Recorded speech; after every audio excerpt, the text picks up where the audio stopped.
We're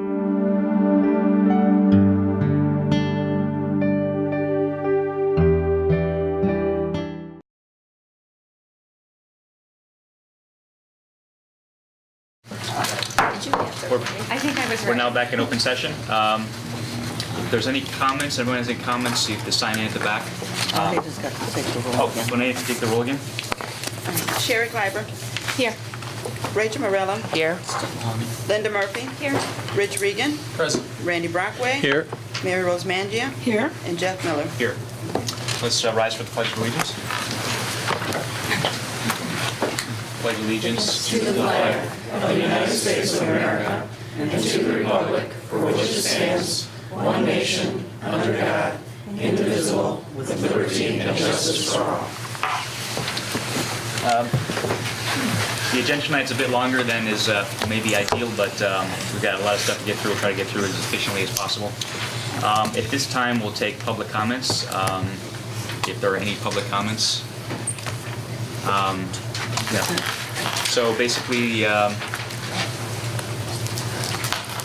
if you could state your name and your address, and if you're representing yourself and or an organization, and we usually like to limit comments to about 5 minutes, if that's okay. I will be good. I'm Jennifer Kovar. I am a 6th grade language arts teacher here at Hauser Junior High, going on 10 years, and I will just speak for a minute or two. I'm really just here to say thank you to Dr. Sharma Lewis and Dr. Gannon, and I just can't express enough how much our school, our district, speaking for myself, how much I've appreciated the work that you've led us to do the last couple of years. You said when you started that you were moving Hauser from the District 96 from good to great, and I think we're on the right path to becoming an excellent school district. The work that we've done to align our curriculum and get our kids on track for college and career readiness has been amazing, and the investment in our professional development as teachers has been phenomenal, and so for that I also thank the board for your investment in us as teachers, which in the end only benefits the heart of this district, which of course is the children. And so I look forward to, I welcome the new board members and look forward to working with you. I was really excited to see some of you walking the hallways of Hauser. I think a couple of you were in the building today. We were playing Silent Ball in my room because we were taking a brain break after the math test. But I'm really excited for the focus that I know you'll put on teaching and learning and instruction, and keep moving us on that path towards excellence for our students. So thank you all, and thank you, Dr. Sharma Lewis and Dr. Gannon. Thank you, Ms. Kovar. Thank you. Are there any other comments? And so at this time, we'll introduce Ms. Merrill Brownlow, who's our new superintendent, assistant superintendent of curriculum.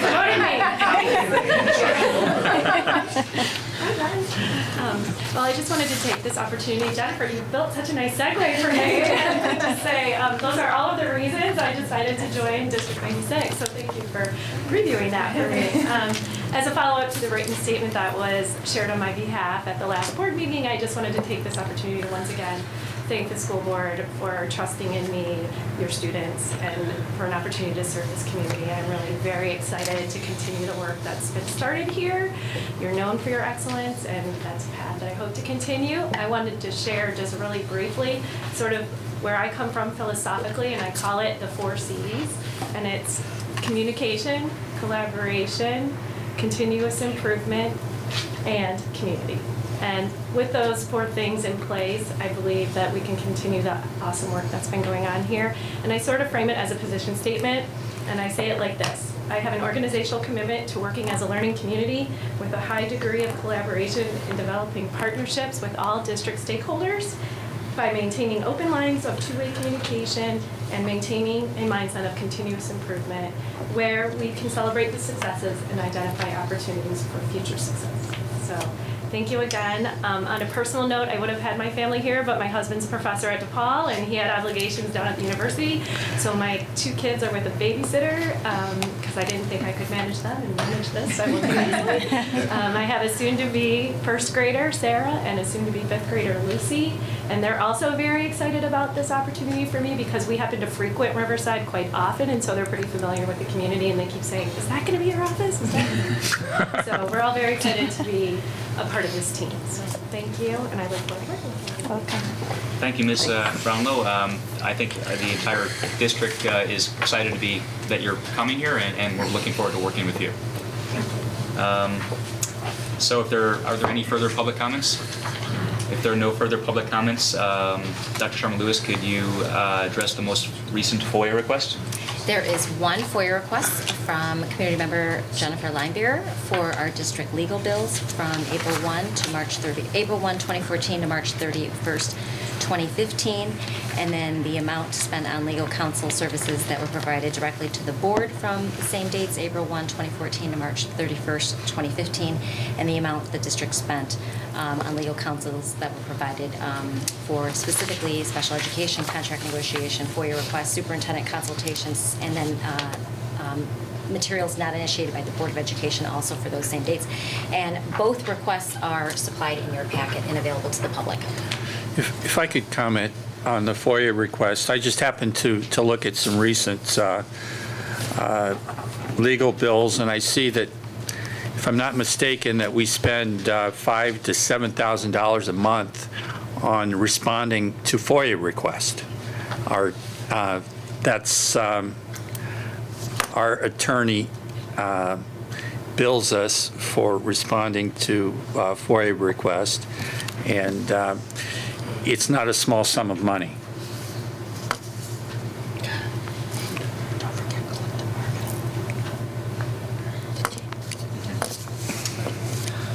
That's a good point. I think one of the things we could do to address that, I think, is we could just take more of the documents that people FOIA and just stick them on the website so we don't have to FOIA them. So that's one option. That's right. I've talked to our legal team, and they said they can give us their bills in a fashion that would be automatically FOIAble. So one of the things we could discuss is just putting those immediately on the website. We wouldn't have to worry about FOIAs anymore because these would be there for everyone to review. So it's something we could talk about in the future to try to minimize the amount of money we spend on FOIA review. Thank you. We now have some presentations from the floor. The first presentation will be Mr. Jaraka, Ms. Banholzer, and Ms. Dillon, who are going to speak about the Hauser Middle School Math Resource Review. Should we speak from here? Sure. Wherever you.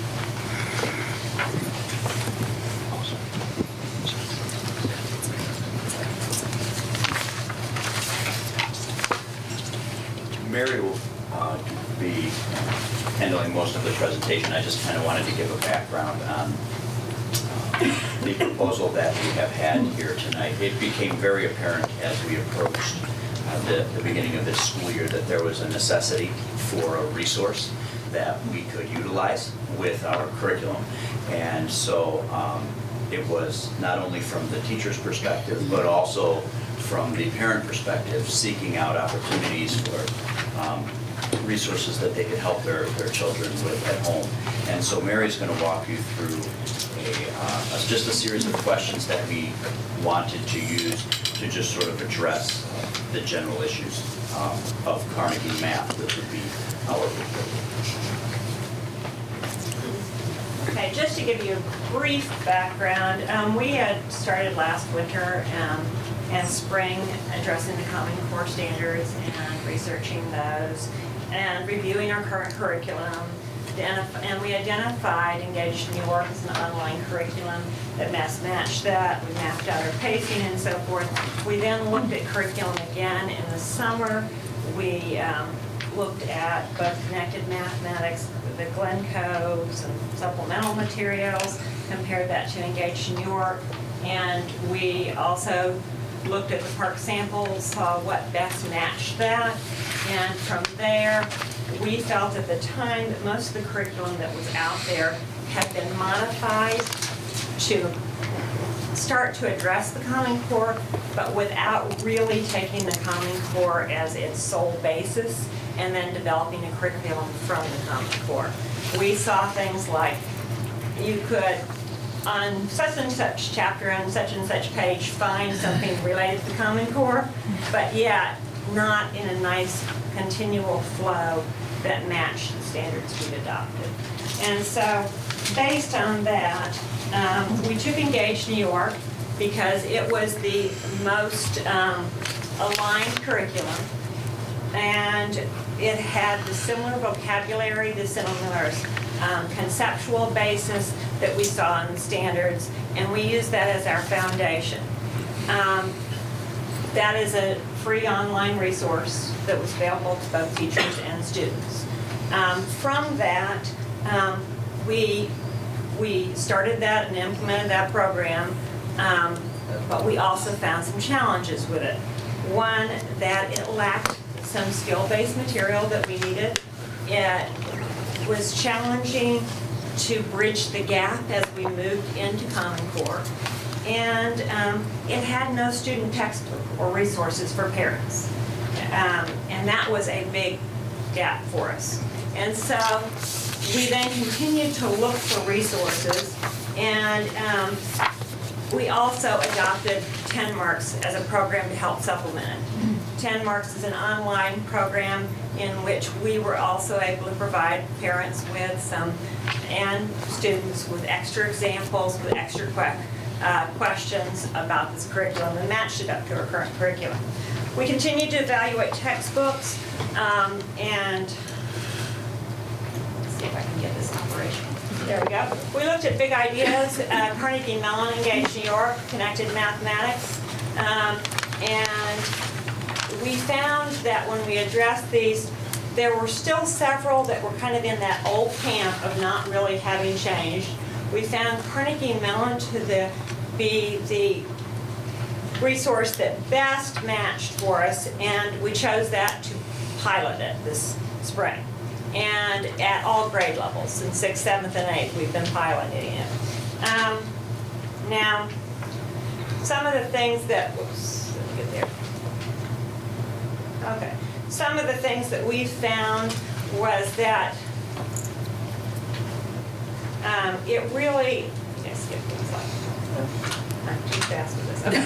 Some of the things we found is that it really provided ample resources for differentiation. It was very student-friendly, very user-friendly. It provided the parents, students with adequate resources to meet their needs at home as well. And then in addition to that, it also truly addressed the standards. Carnegie was actually written after the standards, and it was all built around the standards. So therefore, not only both the practices and all the standards are totally embedded within the curriculum. And this was one of the first curriculums we saw that actually did that. In addition to that,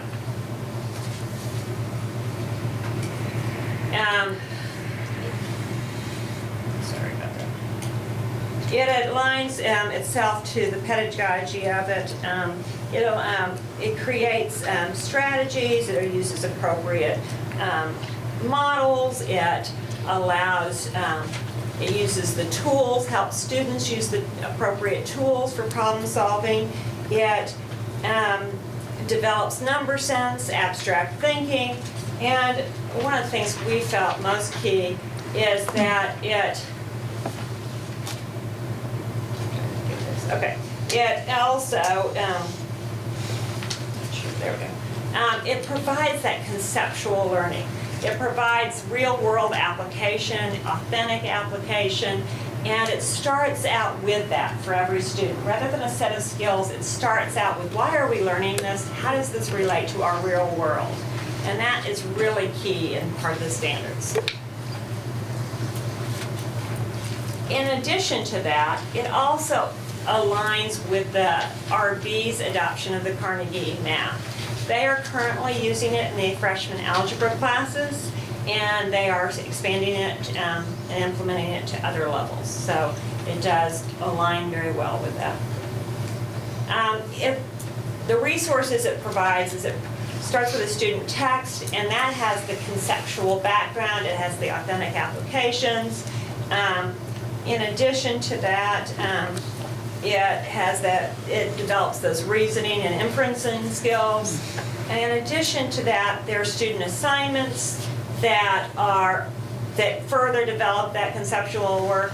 And then one thing that we really found lacking with Engage New York that we were continually supplementing is it also provides a basis for those skills to just be practiced and targets the vocabulary. There is an online resource, so students are able to access it at home as well, and parents are able to also access it. And we really feel like it meets the district needs of our curriculum. It matches the pedagogy of the standards, and it provides students, teachers, and families the support that's needed. It supports differentiation of curriculum. It supports compacting to address our advanced classes. And in addition to that, it also supports flexible scheduling and the block scheduling. So for all those reasons, we really feel like we would recommend this for our curriculum. Thank you. I have a couple follow-up questions. One has to do with block scheduling, which is, does your team, Mr. Draka and Ms. Banholzer, feel that with a new curriculum, you'd be comfortable in doing the block scheduling in the next year? Would you be ready to do that? I think from a teacher perspective. From a teacher perspective, basically. Absolutely. I feel like when I go into my math class, I feel like I'm on a race to try to get down my curriculum. I would love the time for a child to at the end say, I have a question about this, or can I clarify this? I'm saying, see me after school, because I have just spent every moment of my 40 minutes trying to help you understand this. I would love to have students have the opportunity to explore, model, and have some inquiry learning about, why do I develop this idea? Why is this formula? Why does it work? How do I apply it to a different situation? Right now, we're very limited in time, and it's very difficult to do that. So yes. Am I aware that yes, a student can't sit and do the same thing for 80 minutes? Absolutely not. We know, and we have, both through these resources as well as others, the ability to change that up, give them varying experiences, as well as apply that learning. So I think it's absolutely essential, and yes, we're ready. Okay, thank you. I have a couple questions. I just want to clarify. Sure. This is a middle school tool, right? Yes. And it's a math school. It's a math tool. 6th, 7th, and 8th grade, All right. and it also extends into algebra, geometry, and algebra 2. And this is something we're going to purchase. That is correct. Is there any information, I didn't notice no information presented on the cost or anything of that nature? It's in the agenda later on, Okay. yes. Correct me if I'm wrong, it comes to $36 per student per year, roughly. That's roughly about $20,000 per year for the next 5 years. Okay. If I could just make a comment, having taught secondary education, I think the alignment with 9th grade is a tremendous idea. I think it's very scary going from middle school and not knowing what text you're using or how they're teaching it. So I applaud you in finding the alignment piece there. And also for those advanced students in middle school who can't go any further in their current curriculum. So I really like those two pieces of that. So. If I could just add real quick too, and I thank you for saying that, because this gives us the opportunity to really provide the 9th grade curriculum for our advanced learners that RB would be providing for their students here at Hauser. So this will be the first time that that we can really provide an advanced based curriculum that we're not just creating, that aligns directly with the students at RB, so that when those advanced students go to RB, they've had that course. They will be ready for the next step. You speak about differentiation. I assume that's meeting the needs of students at different levels? Is that what that means? Yes, the wonderful thing about this curriculum is it kind of gives you the global conceptual view of each of the concepts, but there's starting points for all different levels within that curriculum, and there's review for all different levels of the curriculum too. So it's a very nice way of giving the baseline of each standard, but yet having differentiation within each. What, I guess my question would be, we spoke, there are a couple comments about the advanced placement and addressing the needs of those advanced students. How does this address the needs of those students that are underachieving? It allows for, one of the gaps we had were that some of the students didn't have the skills ready for those standards, and we were pulling from every different resource to try to bring them up to the skill and provide them with the skills necessary.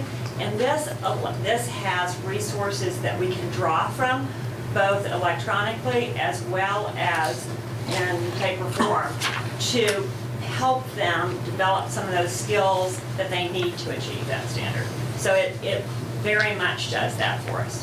Thank you.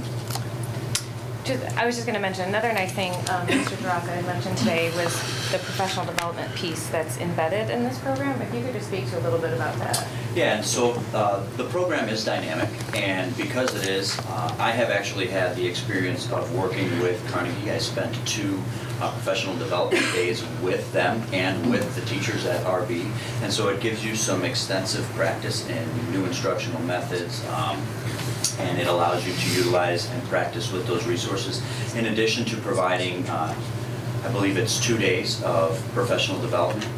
It brings alongside coaches that will actually work individually with teachers, observe lessons, provide feedback, and provide that collaborative dialogue that helps to move the program forward and ensure its implementation with fidelity. And so it's not as if it's just handed a textbook and here, run with it, but it gives you the skills and knowledge and practice to help those teachers.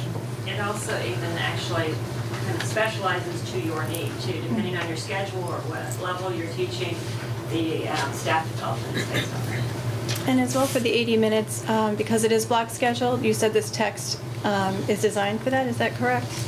Well, Or it works in that situation? It certainly provides ample resources. Well, that's what I'm concerned is that, these teachers are encountering an entirely double time amount, and will they have skills and resources to utilize that time efficiently? So Yes, sounds very like- much so, as well as breaking down students into smaller groups to address their needs. Ms. Brownlow, I don't want to put you on the spot because we haven't started yet, but you will be the new director or the assistant superintendent of curriculum. Do you have any thoughts either on this particular curriculum or on block scheduling? And you say you haven't looked at it yet, that's totally fine. So just curious to know if you... Block scheduling is something that can be very beneficial if done well and done correctly in terms of being able to get some really diversified learning, speaking of the flexible groupings and meeting student needs. That for a middle school model is, what's going to give you your bang for your buck. As far as Carnegie specifically, I haven't looked at Carnegie specifically. I like what I'm hearing about it being written after the standards. We are going through a math revision in Lombard 44 as well. And there wasn't a lot prior to the standards. They did exactly what you said, took the program and modified it to 50 minutes versus building it based on that knowledge. So I haven't looked at Carnegie specifically, but hearing those couple of pieces intrigues me about how it might have been developed a little bit different. Thank you. Are there any other comments or questions? Mr. Duraka, did you have any comments to add to Mrs. Bonholzer's comments about the block scheduling?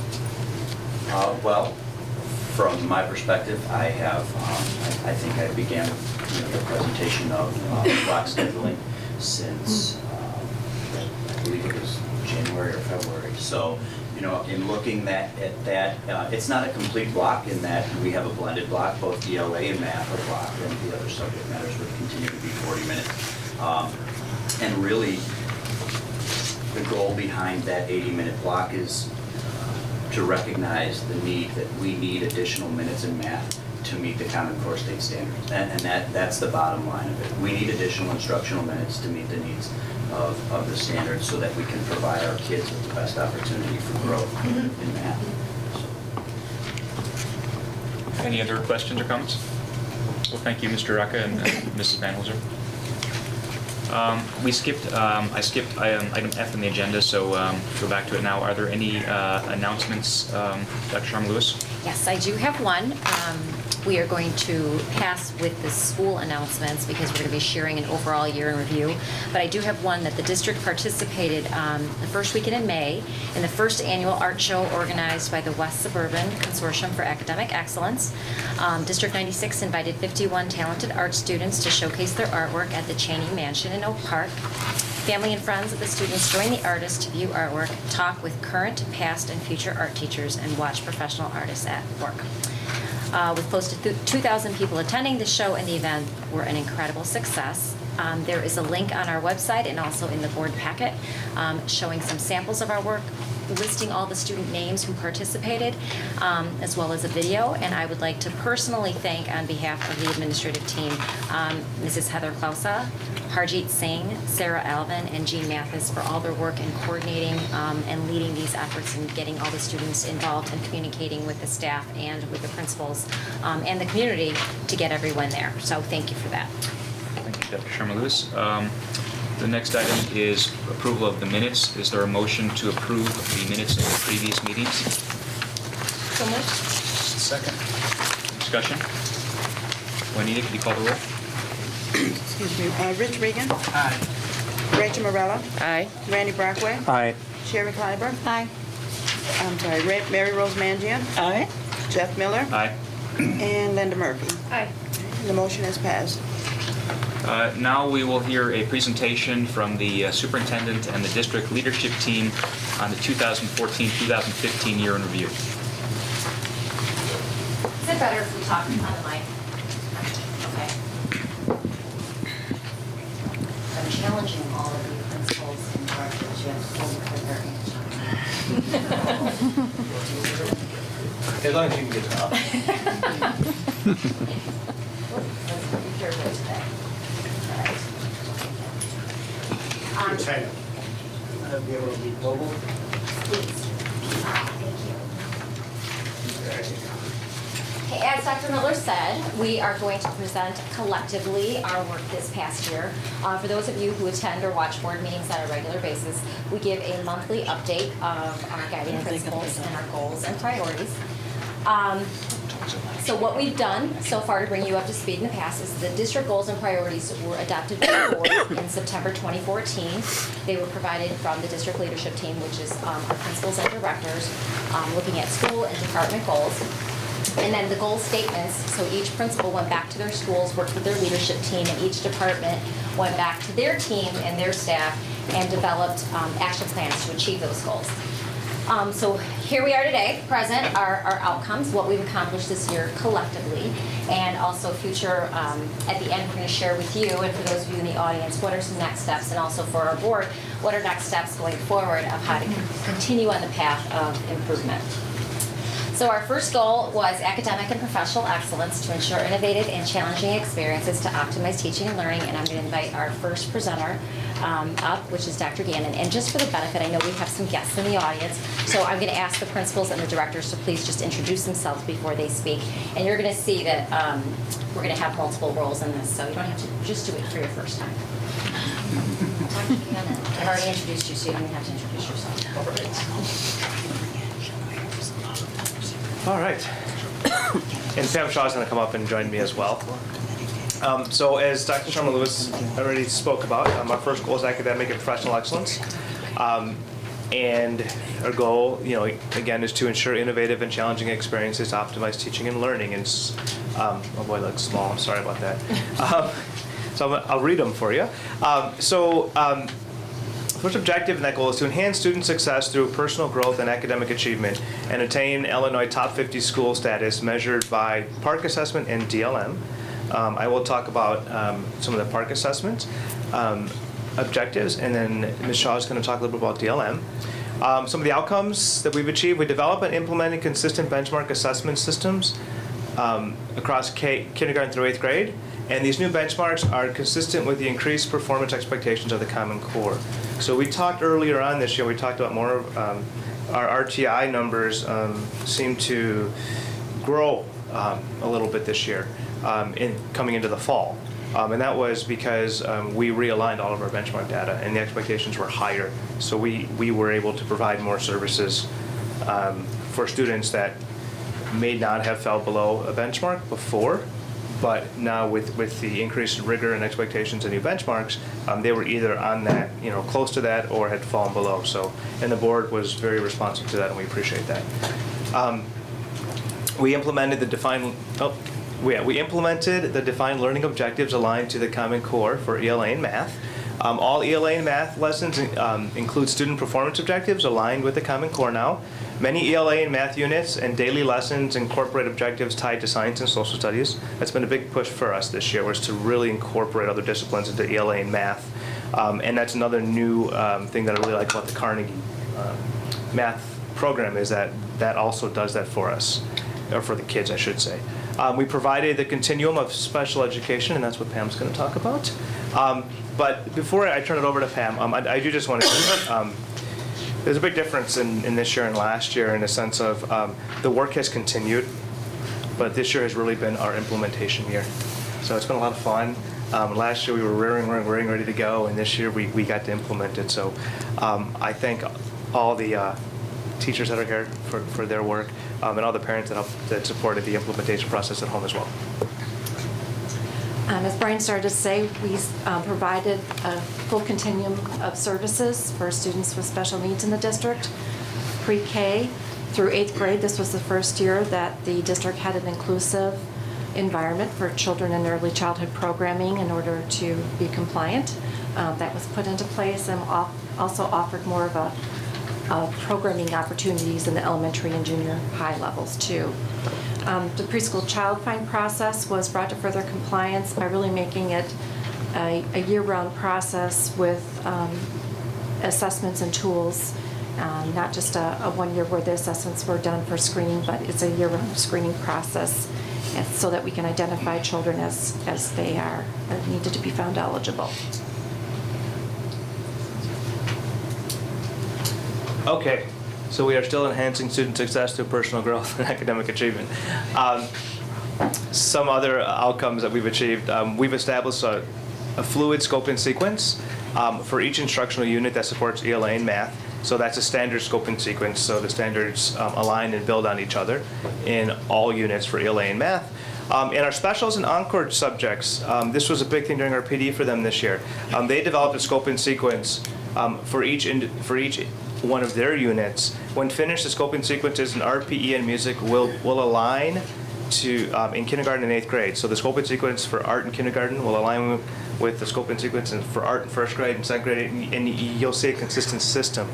If you go on our website, you'll see that this stuff isn't posted right now, and you'll see that some of the curriculum guides are older. That is really because this work is still in progress, and these will be posted as soon as we're done, and we're pretty close to finishing these scope and sequences, so they should be up soon. We expanded our RTI process to include data review meetings to develop individual learning plans. And a big part of this is our RTI system.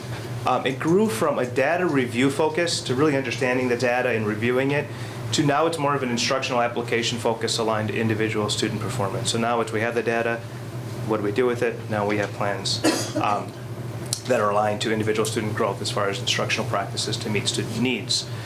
We implemented the winter map test for all students in grades 2nd through 8th grade. So we give math 3 times a year. I know there's a lot of assessments, and I'm not going to deny that at all, because I do think about that a lot. But I will say that the map assessment in the middle of the year now gives us what we need to know if what we are doing is working. Because if we only give the map in the fall and then we give it again in the spring, it's too late. Because if it wasn't working, those kids are moving on. So we need to know earlier so we can adjust our instructional practices. So that has been very helpful for us, and hopefully the goal is obviously for the kids. Let's see. We utilize winter map and other assessment data to evaluate and adjust our RTI services, and we implemented the park assessments in grades 3rd through 8th grade. Finished those, so we did those. All right, I'm going to turn it over to our next presenters. That's Steve and Kurt.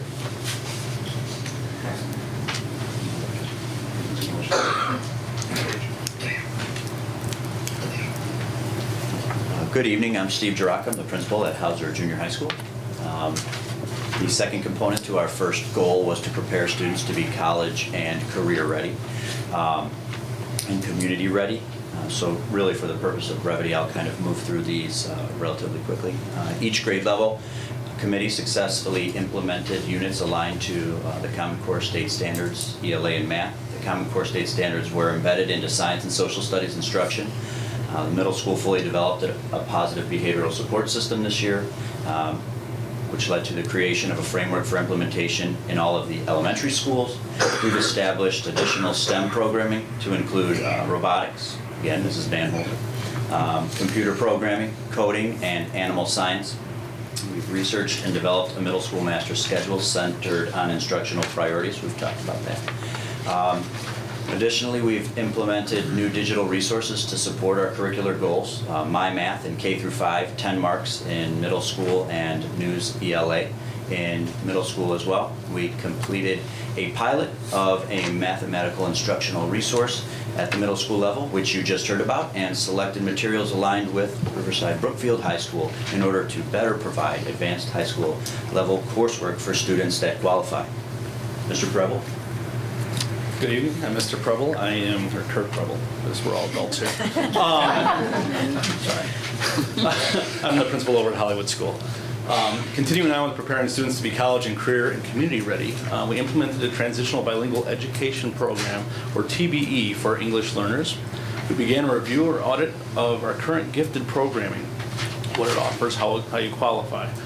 Aligned our IEP goals in all domain areas to the Common Core State Standards, and we restructured summer school to increase the rigor, college, and career readiness.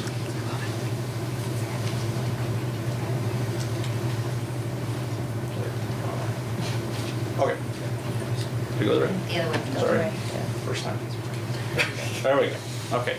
So our third goal was to hire, develop, and retain high-quality professionals. So the outcomes of that: one, provide target weekly professional development for 100% of the staff on all these following areas. And this, when we talk about 100% of the staff, we're talking all classroom teachers, all paraprofessionals. They were all involved all year long. So we talked about the Common Core State Standards. We talked about grade level articulation. We participated in grade level articulation. Vertical articulation between elementary and junior high and high school took place. We had professional development about the least restrictive environment, RTI, data analysis, instructional practices, and differentiated instruction. We also spent Mondays talking about 21st century learning, teaching and learning, English language learner supports and programming, curriculum scope and sequence, design, and technology integration to enhance instruction and student engagement. And I will now turn it over to Pam Shaw. Pam Shaw, Director of Special Education. To continue with our outcomes, we looked at para. We completed professional practice component of the new para-aligned District 96 Professional Development Evaluation Framework. We successfully piloted professional practice component with teachers and principals and provided professional development on the new District 96 para-aligned framework, which that actually took place yesterday. Developed consistent research-based hiring practice and protocols. Established related service teams and provided ongoing professional development on related and relevant topics, provided professional training, paraprofessional training, and supporting instructional strategies within the general education setting. Mr. Sellers.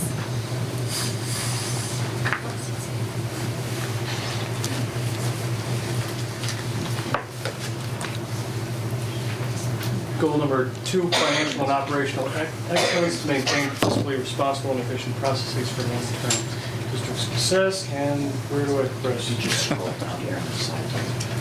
Okay. Oh, a little too far. All right. We initiated new budget development processes involving a computer program that would calculate a comparison formula for every individual general ledger account and challenged our administrative staff to examine that comparison formula and look at how inflation and enrollment growth compared to their budget proposals. We established financial projections that were CPI driven, looking at especially the impact of the tax cap and established forecasts for conservative CPI projections. We reviewed statements of justification for the budget proposals, which were, I think, well thought out and articulated the needs of the school district. We completed a security camera analysis that's still in the process of being packaged for presentation to the board, but we're making progress on that. I installed evacuation chairs. We'll hear more about the Leggett Architect work later on this evening, and same with the life safety survey and accessibility study and how that is worthy of board consideration. Oh, I think it's very sensitive. Mr. Tufano, it's all yours.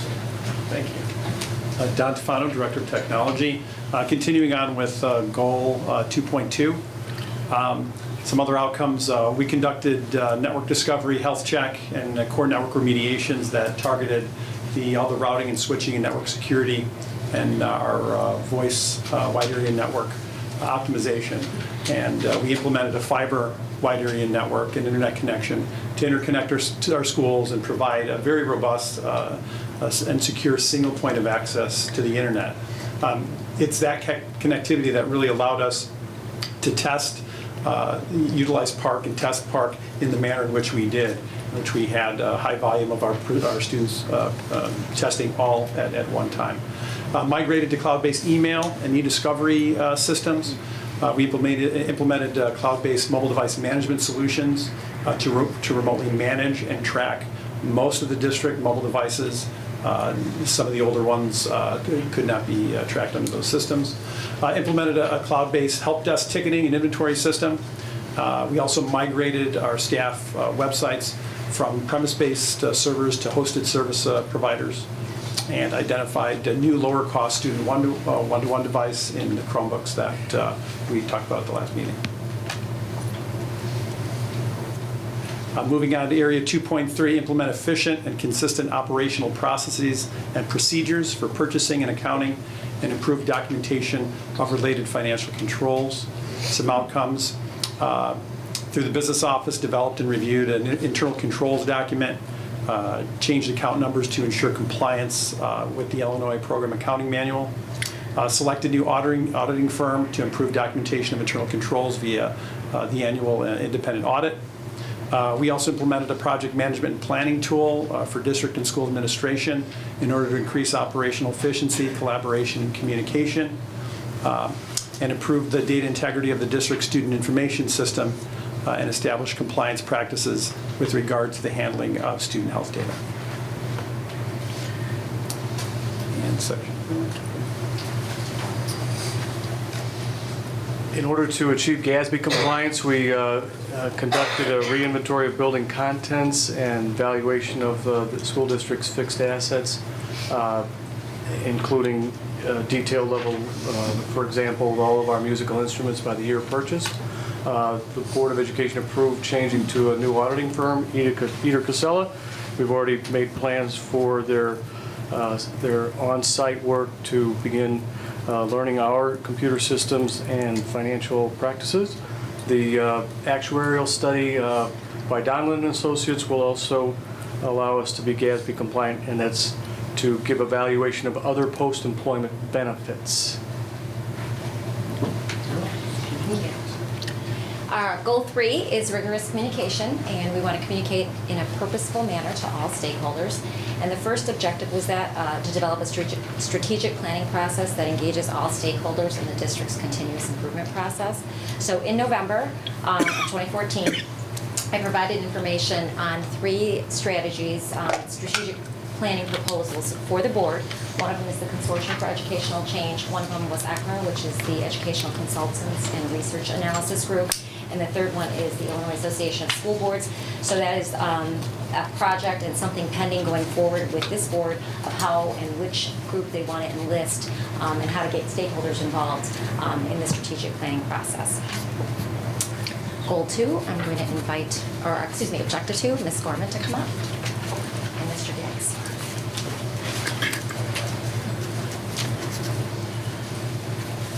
Good evening, everyone. I'm Kismira Gorman. I'm the principal of Blythe Park School. So one of our goals this year was to enhance regular communication and improve community engagement. And obviously just to improve our opportunities for consistent communication and just those natural, genuine opportunities to communicate with all stakeholders. So some of our outcomes were that we facilitated shared resources to our meetings and opportunities with the village, municipalities, and the high school. We conducted emergency response planning with the police and fire departments. We formed a technology steering committee in May of 2014. And we also increased opportunities at the individual building levels too. So some examples of that are bilingual parent advisory committee at Ames, the community safety committee at Hollywood, town hall meetings at Hauser, the Cardio Kids Running Club at Blythe, the PTO food drive at Hauser, parent universities, which happened at schools and district-wide, and enhanced communication with community private preschools and St. Mary's in the child buying process. And I'm going to hand it over to Mr. Pete Gatz. Thank you. I'm Pete Gatz, I'm the principal at Central. We also enhance communications for diverse audiences with different outcomes throughout the district by establishing district Facebook and Twitter page. We established school-based weekly communication, whether it was from classroom teachers, administrators, or from the PTOs in coordination with the staffs themselves and with the administrators. Expanded translation of documents and improved distribution of those documents, focusing on bilingual parent homes. Implemented newly designed district school websites, provided increased access to information, and that was a huge piece for us to be able to give clear information to community stakeholders.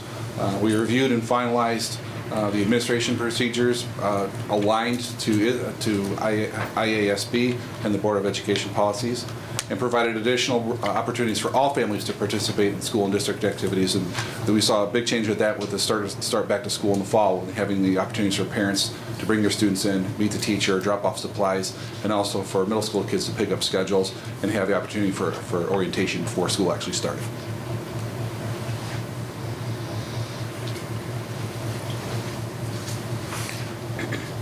Mr. Gearin and myself will conclude with the suggested next steps.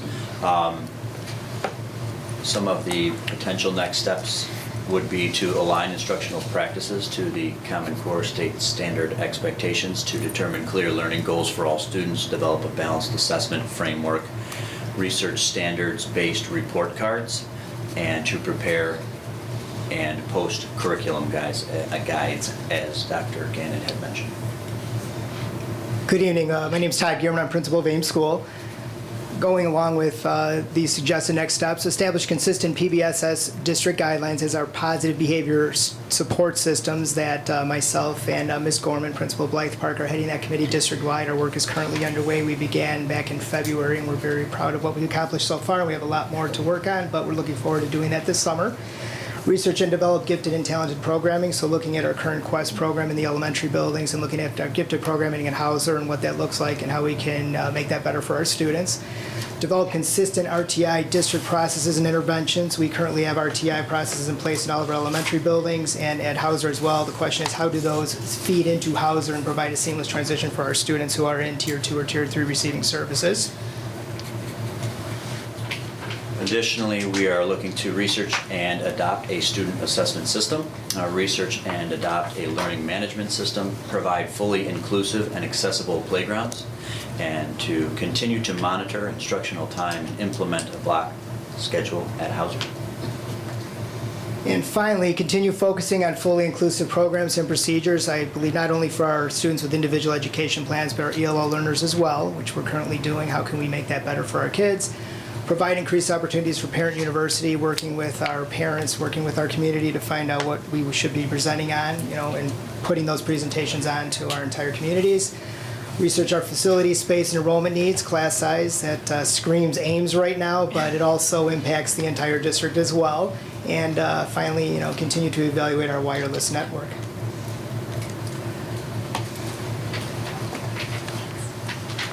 I just want to comment and close with a little bit of what Mrs. Kovar commented on this earlier this evening in her public comment about thanking us. But really what we want to do is thank all of you, because without the support of our teachers and our parent community, none of this would be possible. The district leadership team, we were focused on a direction, and we worked together collaboratively and put together a strong team, not only with each other, but with all of you and the community. The clarity and the communication of what our goals and objectives were outlined, and we had a path of what we were going to follow. And I think the continuous improvement process is always about reflection and review. What did we do really well? What can we continue to be doing well? And what are our opportunities for growth? So with that, looking ahead, I look at the board. I hope we can continue to focus on these things and look at those areas for next steps for improvement and continue on the path that we're on. So thank you, and thank you to the leadership team for all your efforts this year, and the staff for supporting us. We appreciate it. Thank you, Dr. Sharma-Lewis. The board would like to thank Dr. Sharma-Lewis and the entire leadership team, for the, as well as the entire district staff, for all the hard work you've done this year. Your efforts have moved the district forward on multiple fronts. The district has made as your presentation was made clear, the district has made a tremendous amount of progress over the last year. And we on the board would like to acknowledge and to thank the entire staff for all of your hard work and dedication to educating our community's children. So thank you. Thank you. The next item is, are there any questions on the two attachments, number 2 and number 3, that are the enrollment report, the kindergarten report, or the April sub-usage report? If there are no questions, then we go on to the next item in the agenda, the Riverside Educational Council. Is Mr. here? Is there any comments from the Riverside Educational Council? I don't see him. The next item is the financial information items. Are there any comments or questions about the financial statements or the district credit card statements or the budget process statement? If there are no comments, then we'll move on to the next item, which is the financial action items. Is there a motion to approve the payables pre-lists as of 4/30/15 and the payables pre-list as of 5/19/15? So moved. Second. Any discussion? Jeff, I'm kind of going with a conversation that you and I had about the architect costs. Is there a breakdown on that? Yes. Or?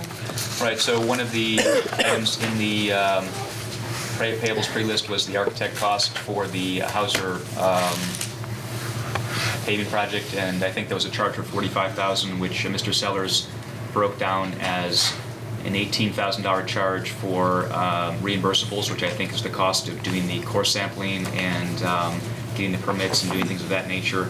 And then I believe he said that the remaining balance of, what was it, 20-some thousand was their share of the 8.25% commission that they received for the work they've done on the Hauser project, which is payable according to the contract even before any work is done. So I think that was that's what I understood that item to be from Mr. Sellers. Did I get that right? Yeah.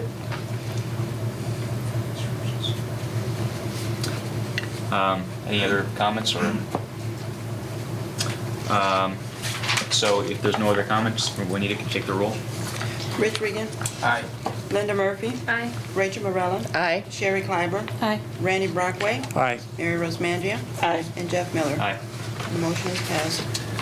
Now we move on to the other action items, and the first item on the list is the to approve the agreements as presented in your packets to hire as interim superintendents Mr. Patrick Pat and Dr. Griff Powell. Is there a motion?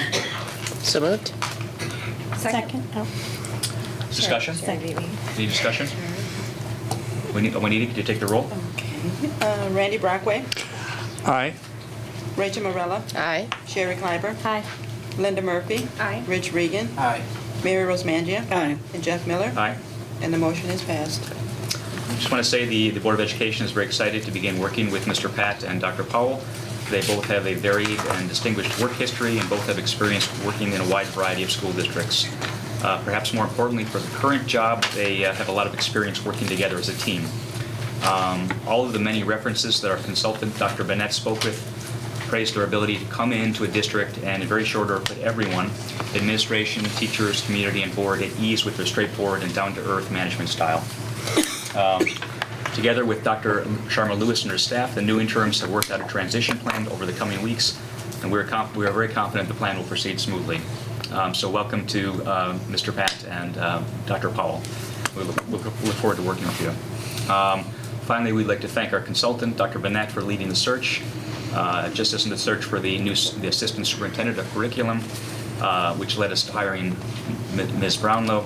Dr. Bennett quickly, efficiently, and at a modest cost, identified excellent candidates, arranged for all the interviews, checked out all the references, and guided us through the process, which resulted in great hires. So thank you for that. Thank you. Okay, so the next item on the list is the amendment to the consultant's contract. That's basically an amendment to Dr. Bennett's contract, which would allow him to do other things for the board, such as provide training if we wish it. It's optional on our part, basically. So is there a motion to approve the amendment to the consultant's contract as presented in the packet? So moved. Second. Any discussion? Juanita, could you call the roll? Randy Brockway. Aye. Sherry Kleiber. Aye. Rich Regan. Aye. Linda Murphy. Aye. Mary Rose Mangia. Aye. Rachel Morella. Aye. And Jeff Miller. Aye. And the motion is passed. The next item is the approval of the contract for the instructional technology coordinator for the year 2015-16 as presented. Is there a motion? So moved. Second. Any discussion? Juanita, could you call the roll? Rachel Morella. Aye. Excuse me, Linda Murphy. Aye. Randy Brockway. Aye. Rich Regan. Aye. Sherry Kleiber. Aye. Mary Rose Mangia. Aye. Jeff Miller. Aye. Okay, motion is passed. The next item is the appointment of committee chairs. I do not think this requires a motion, if I understand it correctly.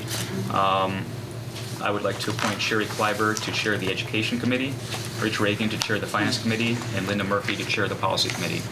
I'd also like to appoint Sherry Kleiber to join our CBA negotiating team. Is there any discussion? So the appointments are confirmed. The next item is the Board of Education Committee meeting dates for 2015 and 2017. We're thinking this time we're going to do things a bit differently. In the past, we've had separate meetings for finance and education and policy. That oftentimes led to a gap of several months between any two consecutive finance meetings, any two consecutive education meetings. So what we're thinking about doing is just having a committee of the whole meeting once a month that would cover all three topics: education, finance, and policy as necessary. The meetings would be structured so that the finance chair would run the meeting for the finance part, the education chair would run it for the education part, etc. If we can keep it to like 1 hour each, that would make it manageable. And since we're meeting on a monthly basis, we shouldn't get a lot of new stuff coming in. So that's the proposal. Is there a motion to approve the? I guess I'd like to discuss it a little bit. Should we make a motion and then discuss? Yeah, all right, fine. Okay. Is there a motion to approve the Board of Education committee dates for 2015 through 2017 as presented? So moved. Second.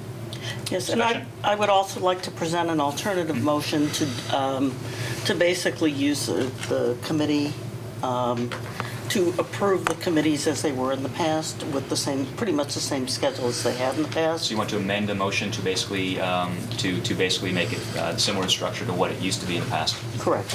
Is there a second to that motion? Well, we have a motion on the floor. So Well, I think this would amend the motion. She's amending the motion to basically revert back to Can our... we just discuss it for a bit? We can discuss it. Discuss everything for a bit? That or have an alternative, a Yeah, second and then motion. decide if we want to amend the motion. Okay. I personally am excited to try this way, simply because I know just as a public viewer in the past, it felt like and I think it was months between education committee meetings. So I felt like a lot probably fell through the cracks there. I feel like having monthly reviews of everything it's a good idea to try to see if we can get, less time gaps in between. I guess having been here, for 2 years, I didn't get the impression that a lot was falling through the cracks. And the committee chair and the administration is supposed to make sure it doesn't. And also, when we have had alternatives, we've either, or needed to address something, we either have had added it to let's say if it was an education item, we would add it if it need be to a finance committee meeting, or we would also use it at the new business and discussion item in the regular business meeting. And I guess the idea of having a committee chair, and I guess this is, for me, I'm confused at the role of the committee chair, and the idea of having 3 separate chairs and potentially 2 or 3 separate chairs in a single meeting. It just sort of, it doesn't, I don't know, it just doesn't excite me, I guess. I'd like to see active committee chairs. I'd like to see them run a meeting, and also the fact that last 2 years, we actually had more meetings, both education and finance, than the previous. I think we were doing them quarterly or something. I think we only had 2 education meetings this year, though, and I think that's not enough time for us to communicate with our administration and the superintendent to act on things that we need to act on, and I'd like to see some more consistent communication. I look at this as purely as a scheduling issue. Basically, I think the committee chairs would still do exactly what they did before. They would make their agendas. They would, bring the topics up. They'd run their part of the meeting. I look at this as just basically a way of having 3 sort of meetings to talk about all topics every month, basically. We don't have to spend, obviously, how much time we spend on a given topic will depend on whether there's things happening in that. I mean, maybe in 1 month there's nothing to talk about in policy, another month there's nothing to talk about in finance. I mean, it would vary, but this gives us the flexibility to address things as they come up, basically. Yeah. So I don't see any difference in the role of the chair. But I also want to mention, we did have 3 education committee meetings, and the other thing is I believe that Art pretty much said he didn't, didn't want to do education for the summer. I mean, basically took it off. And so I guess the way I see this is if it's running the way it's supposed to, we should have 6 of each meeting. I'm not sure it's running the way it's supposed to, frankly. Based on just someone coming in from the community, I feel like I felt a little lost. You would come in months later to a finance meeting, and it would be months later till you'd hear an update. And I thought I'd like to have heard that information a little bit sooner. Okay. So, just from a community standpoint. President, can I ask Dr. Burnett to weigh in on this briefly? You've got so much experience working at school districts, and I know you've shared with me in the past some of your preferences concerning committee meetings, whether it's committee of the whole or handled as we've done it in the past. Would you offer any thoughts? When I did the interim in River Forest, they had committee of the whole meetings, once a month, and then the business meeting once a month as well. And I think it enabled them to focus on business during the business meeting, and as needed to deal with the education issues and finance and so forth on a regular basis. If there was no particular need to act on that item that month, then it was deferred. And so I would support Mr. Miller's suggestion here. And the other factor being that the board here is fairly new. And so I think it would be helpful for all of you to be fully involved in each of these committee items and to do it with regularity. So it sounds to me, I mean, we do currently have committee of the whole. We just reserve a topic, we alternate. And what you're suggesting is that, or what I hear you saying is that River Forest did it the way Jeff Miller here is, and the board is suggesting. They just had a committee of the whole, and whatever topics were on it is what came on it. Exactly. Did they do any kind of working committees on some of these topics in addition to the committee of the? Well, there always can be ad hoc committees. For example, I think you have a technology committee. And so certainly you can form an ad hoc committee if you're going to launch into strategic planning or other particular topics. You can do that. Okay. Is there any further discussion? The only thing I would caution, I'm willing to try this new committee thing, and just saying that generally discussions usually last a lot longer than anticipated, but if we could keep it to an hour each, that would be great. Yeah. I agree. Yeah. I agree. Yeah, right? What is the current motion? The motion is to approve the schedule or the calendar as presented. And we're ready to vote then? Okay. Okay. Sherry Clyburn? Aye. Okay. Jeff Miller? Aye. Linda Murphy? Aye. Rich Regan? Aye. Randy Brockway? Aye. Mary Rose Mangian? Aye. And Rachel Morella? Aye. Okay, and the motion is passed. The other thing I was just going to mention about the policy committee, we do have a press issue that has just come in. And Linda, if you would like, I volunteer to work with you and continue the working committee, or at least try it for a while until you want to suggest changes to the way it's been going. So, right. Okay. The next item is the architectural services recommendation. There are two items here. One is a life safety survey for, I believe, $28,000, and then there is an additional ADA survey for $22,000. Is there a motion to approve these two contracts as presented? So moved? Second.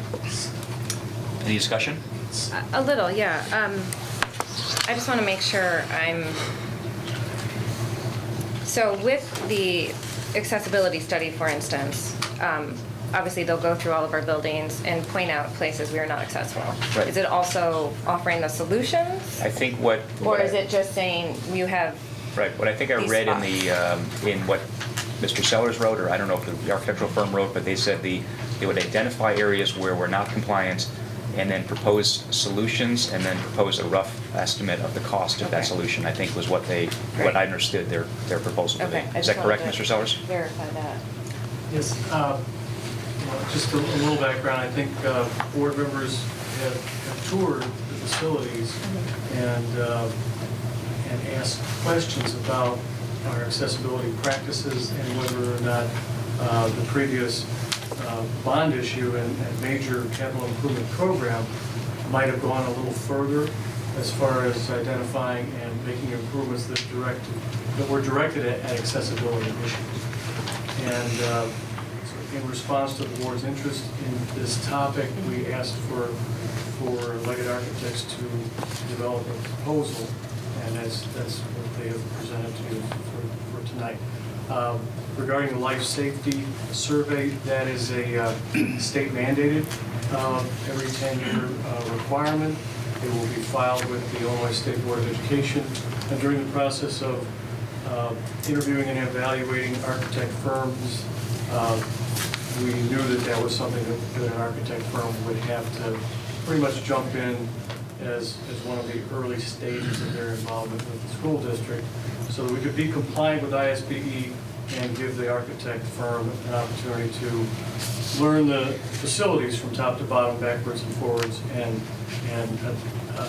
really document and address any life safety issues. So in combination, these are steps that will allow the architect firm to become very familiar with our facilities and identify needs.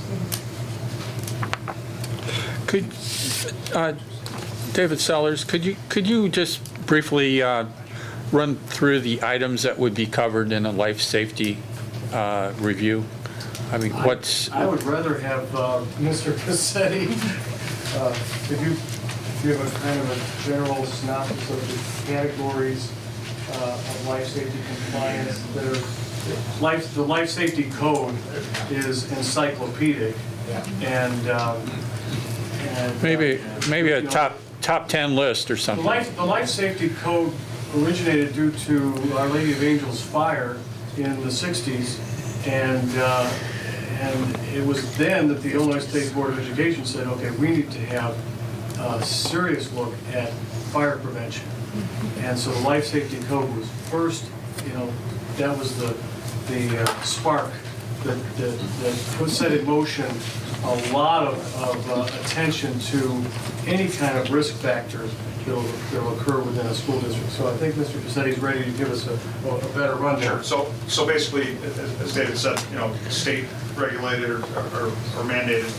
We basically go through, look at the existing conditions, and look for code deficiencies.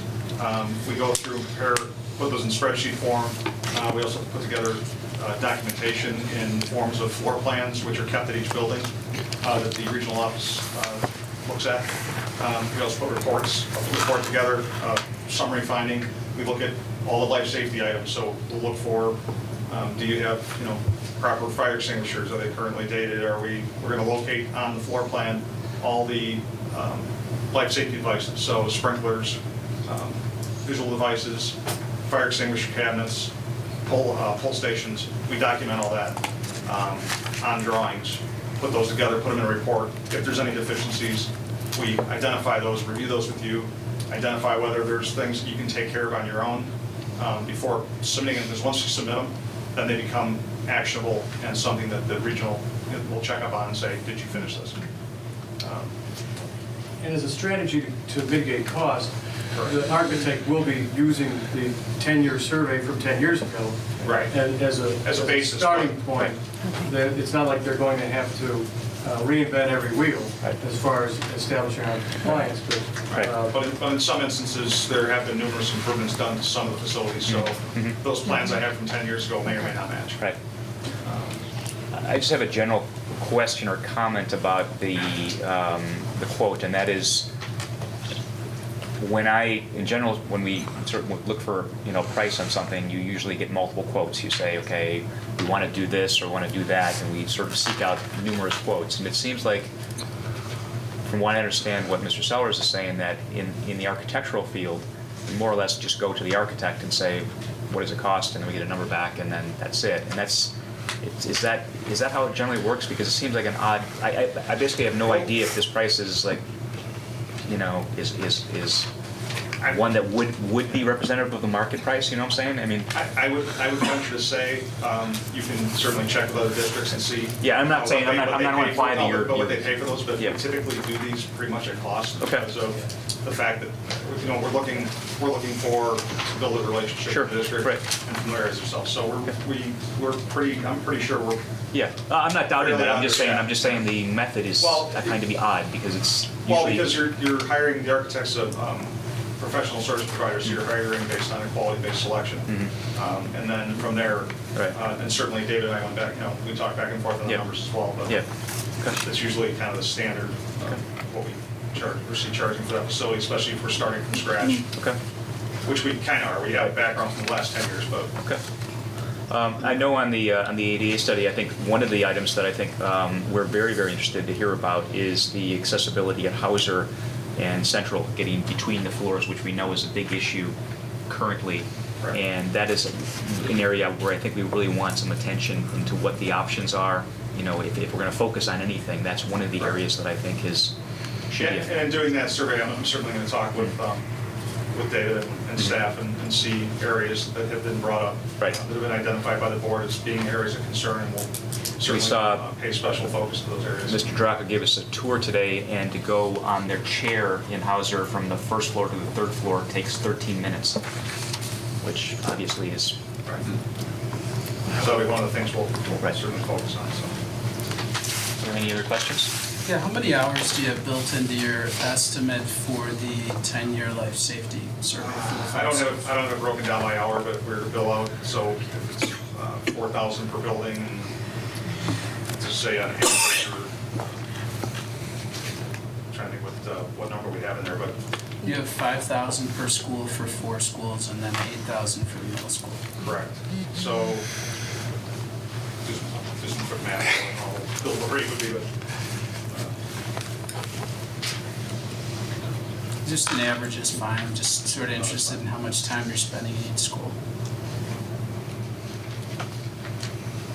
A little under 200 hours in total.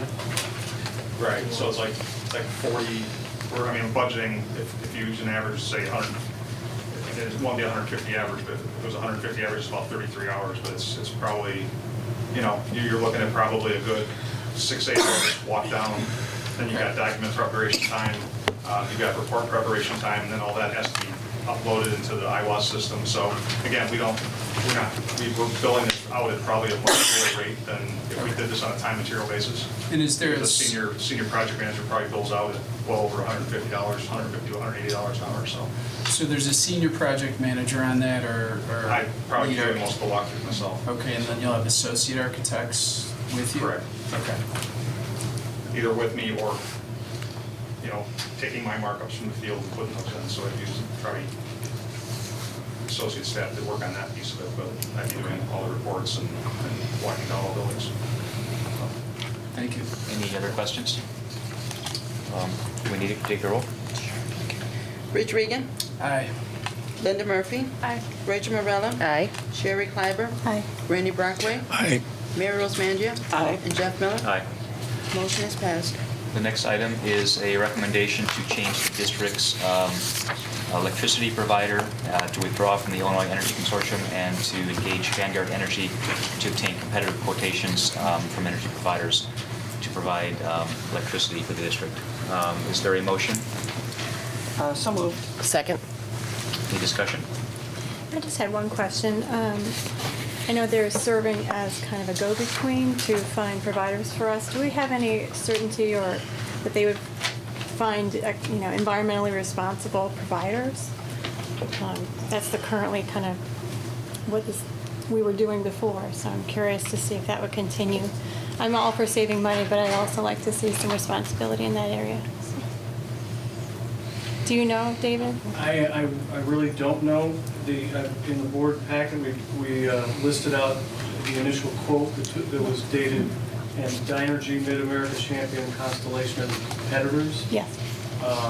But their degree of environmental responsibility as a corporation, that really wasn't an evaluation.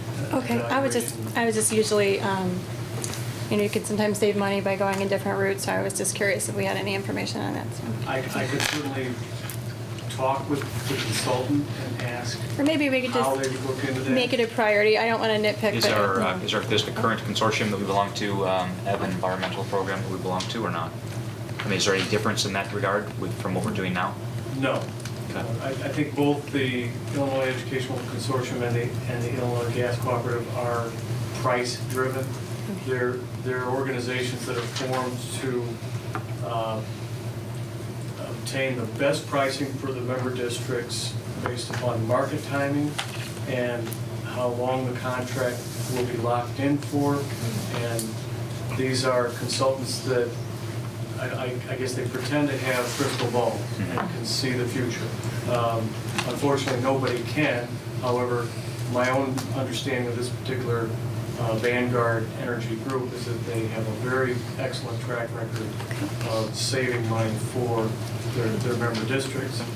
And I think their initial review of the market shows that we can save $9,000 approximately. And so if we can save some money, and it's really just a market-driven recommendation.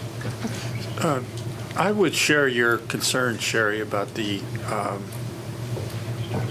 responsibility. And it could very well be that they will take those avenues. I didn't know if we had that information. Perhaps, what we're talking about is the amount of renewable energy that's provided. And this could be like a learning moment here for the school district, that we talk about it, and the newspaper reports about it, and then our students and our children begin to talk about it and think about it more. So I think it's a good conversation to have. So would it make sense to approve this recommendation and then ask Mr. Sellers to also look in and see if there's an environmental option, and if so, report back to us? What it's going to be, in my experience, is a portion of one of these providers that are committing to Right. provide 5% of their total energy as Right. renewable. That's what it's going to end up being. Yeah. But I think, as Sherry's suggesting here, is that we give direction to David to do this. We say, David, can you find out what that detail is for us? There has been talk in the state of Illinois about school districts forming a consortium to invest in wind power, and those wind turbines that you see as you head toward downstate Illinois and central Illinois. And I can report back to the board, as to whether or not those initiatives have momentum. It's been a while since I reviewed how that has been developing, but certainly school districts have shown an interest in renewable energy, and the economics of those, an investment in a wind turbine system. Yeah. This particular recommendation is nothing more than a market-driven, let's get the best price. Which I applaud you for, any way we can save time in the money. market. Right. I applaud you, yeah. Vanguard is just your middleman. Yeah, they're They're just, they will seeking out look. your pricing for you at your direction. Correct. So we could maybe That's the right direction. Yeah, I that's can fine. talk to Vanguard and say, a concern was expressed at the board level. Do you have any guidance? Exactly, that would be But wonderful. I think what will happen is that the next step is, with the board's acceptance of this recommendation, the next step would be school that would be asking you to sign a contract. The contract, the energy bids will be initiated, we'll lock in, and then the board will provide that final authorization. I think that's fine for me if he communicates that for us. We need you to call roll.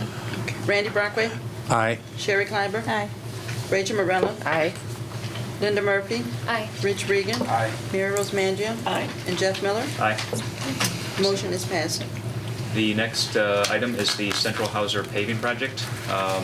Is there a motion to award the contract for repaving the Hauser parking lot inclusive of of alternatives 2, 3, and 4 for a total of $613,925 as presented? Is there a motion for that? So moved? Second. Discussion? I have some concerns about going ahead with just one bid. Also, I have concerns that how will the space be utilized? Have we discussed this enough with administration and the use of the space and how we're going to incorporate that if we do use the pavers or whatever happens? It's a lot of money, and I'd like to make sure we go about this in the right way. So. I'm going to support what Sherry said there. For one reason or another, I don't believe we made use of the competitive bidding process here. Maybe it was too late in the season, but I'm not comfortable moving ahead with this, given the fact that we've only had one responsible bid respond. Agree. I agree with you. And if possible, I would love to hear from somebody in the administration on what, or the building level principals about the playground or the blacktop. If it's pushed for one more year, is there a life safety concern, or if allowed?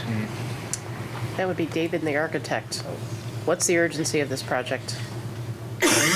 Well, I'll let Mr. Passetti provide comments. I think the hiring of an architect firm in December put this whole process much later in an ordinary school year.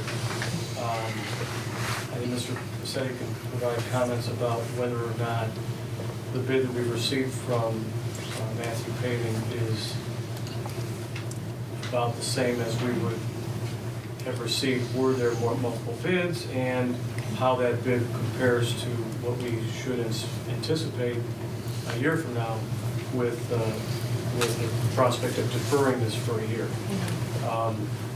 The The condition of the asphalt is poor. This was a topic that was brought up for discussion when there was a major set of capital improvements done for the district. It was deferred. We did some research, and we really don't see anything similar to the nature of this type of a resurfacing and reconstruction of the parking going all the way back to 1992. We found one significant cost of a little over $100,000, but that was for all of the parking lots at all of the schools. So the normal useful life for a parking lot is 20 to 25 years. The existing parking lots are past their normal useful life. The only concern I would raise as far as deferring is that we have in the hopper a need to continue parking lot renovations at the other schools, because we know that Hollywood and Ames and Blythe are in need of resurfacing their parking lots. And we've also put off the re-roofing of Blythe Park. So in an ideal world, we would be pacing our facilities improvements to, between, $800,000 to $1 million per year, or, thereabouts, with a fairly extensive needs assessment of what we're going to need to do. And I'm just concerned that we lose this summer. So if we lose the summer of 2015, it's pushing the whole pile and the entire queue of facilities improvement projects that the board is going to have to fund. It's a pay me now or pay me later. Can they, situation. presumably we could put a new roof on Blythe and put in a new parking lot at Hauser at the same time. I mean, those are not mutually exclusive possibilities, right? We could do both next summer if we wanted to. Right, I'm just looking at it from a budgeting perspective, and I think the cost, the magnitude of investment for 2016, this will have to be put on top of it. And so you could be looking at $1.5 million of improvements that will be. So you're just talking about smoothing the budget out, like the total amount of money spent is the same. Right. And so now I'll turn it over to Mr. Passetti, who can address the technical aspects of the bidding process and whether or not we can consider the Matthews bid a good bid. That I understand is the board's concern, and is certainly a valid concern. Correct. All right, so we went out with the bid process, put the drawings on the street, obviously publicly advertised for bid, also called numerous contractors that we work with. Had, I believe, I had in the letter of recommendation about 11 contractors that were actually plan holders and looked over everything. And even up until the last day, I think we had 2 or 3 that were still interested, but then for whatever reason, one of the 2 dropped out, so we ended up with just one bid. Looking at it from a standpoint, when I'm budgeting the projects, I'm basing this on historical data. We've been doing paving projects for the last, every year probably for the last 5 years, various districts throughout the state. So I think the numbers in terms of the budget are based off of last year's numbers. They're pretty close in terms of what we're seeing. So I don't think that that Matthew's numbers are out of line. Hence why bringing it forward for your consideration. If I thought it was really out of line, I would say, hey guys, this doesn't look, this looks really high. But it's in line with what I've been seeing. Your risks would be if oil goes up next year, prices could be even higher. So you could end up paying more, obviously. From a fee standpoint, the work we've done to date, you don't lose, but we do have to use it within a certain amount of time in terms of getting. So we postpone it 2 years, and you're going to start getting to a point where the data is not any good anymore in terms of your soil warrants and such. Other risks could just be in terms of further deterioration. We do have some areas that are potholing in areas of play, so from a safety standpoint, that's certainly the case, but we can certainly also get some cold patch and take care of that for. Could we do that? I mean, is that possible to get to sort of address the immediate potholes just Yeah, I mean, temporarily? if you were to defer it, I would highly recommend that. Okay. So if that was going to be the case. Okay. If you decide to go ahead, then obviously you're going to start out, you're going to have a brand new lot. Right. Certainly the bids were the bids that were presented included alternates. We had the base parking lot, which is the main lot behind Central Hauser. We had a second alternate to take care of the entry drive to the east or to the north over here. Then also a separate alternate for the main lot behind Hauser, the main parking lot. Kind of broke up into sections. With that alternate, we also addressed one of the handicap accessibility issues that were brought up by the board in terms of this entrance 6.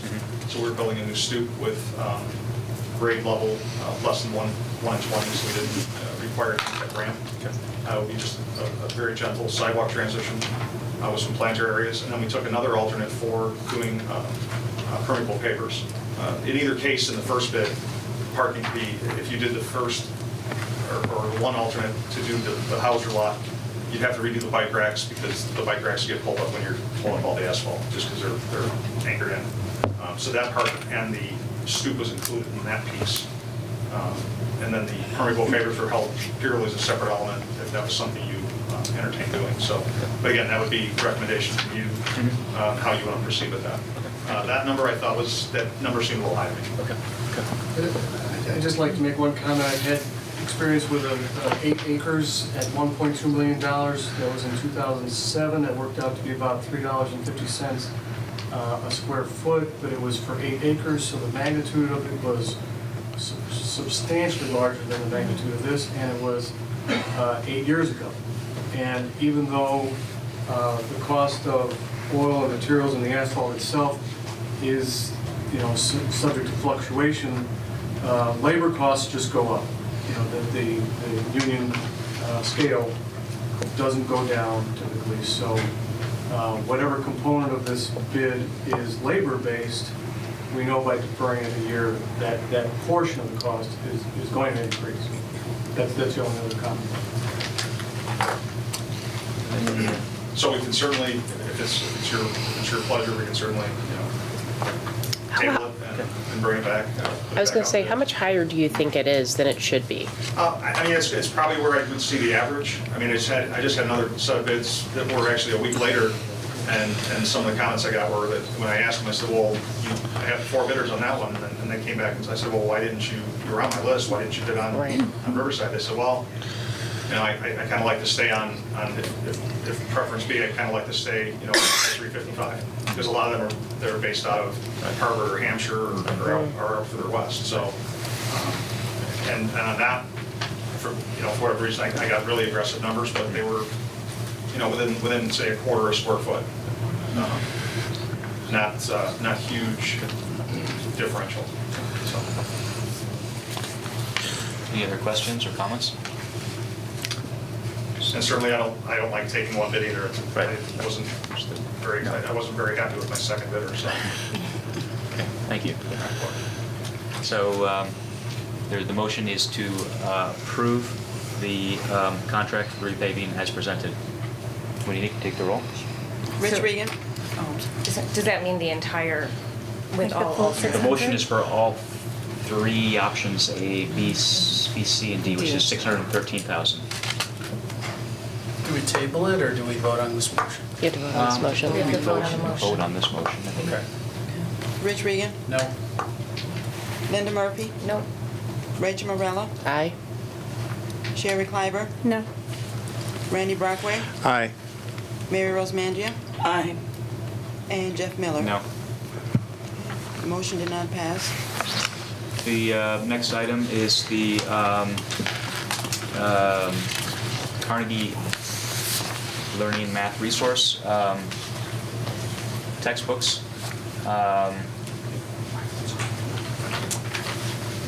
Is there a motion to approve the Carnegie Math Learning Resource textbooks as presented? So moved. Second. Any discussion? I would just like, if if the cost could be presented. I know there's an exhibit in there, but is there a plan to present it to the public? I think the cost is there a plan to present it to the public? Has this been made publicly? It's in the board packet. It's in the board packet? Yep, available to Okay. the public. So the cost is, I see $107,509 over 5 years, which I believe is $20,000 a year, which works out to about $36 per student per year, roughly, right? And once this is approved and we sign a contract, it'll go on our website, just like with the other contracts. Okay. Okay. Okay. Any discussion? And these, we will have these for the fall. Correct. We're approving something that will be used in this fall. Yes, 15-16 school year. Okay. Further discussion? I just have one question. When will be the learning professional development be taking place? I see there's an implementation workshop included on that. As, that's dependent upon board approval, so as soon as this were to be approved, then that would be set up with them through me. Okay, but before the end of the school year, or? That is my hope, yep. Okay, okay. To try and get this done in possibly June. Great. That's my only question. Thank you. Monique, can you call the roll? Sherry Clyber? Aye. Rachel Morella? Aye. Rich Regan? Aye. Linda Murphy? Aye. Randy Brockway? Oh, sorry. Mary Rose Mangia? Aye. And Jeff Miller? Aye. Okay, motion passed. The next item is the recommendation of technology purchases using the 2014-2015 budget allocation. So these are items that were budgeted for the current year. It includes